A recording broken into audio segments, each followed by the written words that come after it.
Cricket బెట్టింగ్లకు వెళ్లవద్దు. యువకుల మొబైల్ను తనిఖీ. క్రికెట్ బెట్టింగ్ ఆన్లైన్ జూదం యాప్ను తక్షణమే తొలగించాలి. టూ టౌన్ సీఐ ఇస్మాయిల్ వెల్లడి.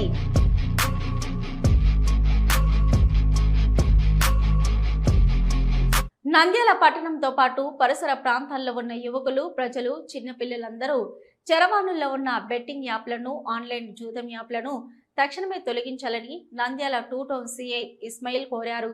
నంద్యాల పట్టణంలోని రహదారిలో ఉన్న పలు టీ కేఫుల్లో యువకుల చరవాణిలను తనిఖీ చేశారు.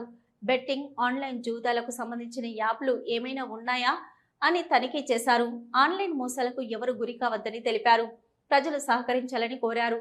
ఈ సందర్భంగా సీఐ ఇస్మాయిల్ మాట్లాడుతూ యువతకు అవగాహన కల్పించడం జరిగిందని, గంజాయి, బహిరంగ ప్రదేశాల్లో మద్యం తాగితే కేసులు, మద్యం తాగి వాహనాలు నడిపితే కఠిన చర్యలు తప్పవని సీఐ ఇస్మాయిల్ అన్నారు.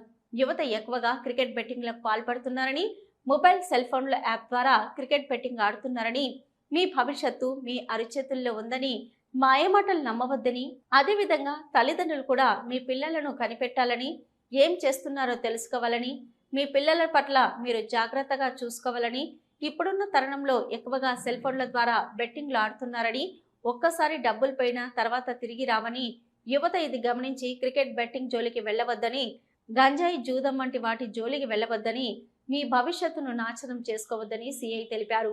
ఈ కార్యక్రమంలో ఎస్ఐ సుధాకర్ రెడ్డి, పోలీస్ సిబ్బంది పాల్గొన్నారు.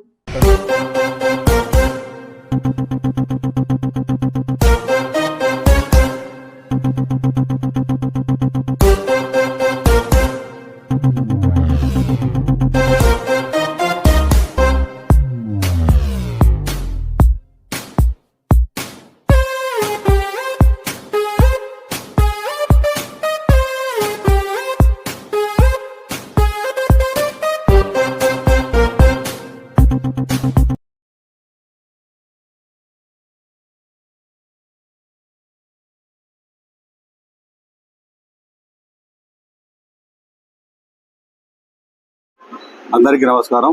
నేను Ismail, inspector, Nandyal two town police station. గౌరవ ఎస్పీ గారు మరియు నంద్యాల ఏఎస్పీ గారి ఉత్తర్వుల మేరకు మేము గత 4-5 రోజులుగా ఈ బెట్టింగ్ గురించి విస్తృతమైన తనిఖీలు మేము చేస్తున్నాము. దాంట్లో మేము అబ్జర్వ్ చేసిన విషయాలను మీతో పంచుకోవాలని చెప్పి, మరి పబ్లిక్లో ఈ బెట్టింగ్ మహమ్మారి గురించి వాళ్ళని తగ్గించాలనే చిరు ప్రయత్నంలో భాగంగా మేము మీ ముందుకు రావడం జరిగింది. మేము ఈ బార్ షాపులు, తర్వాత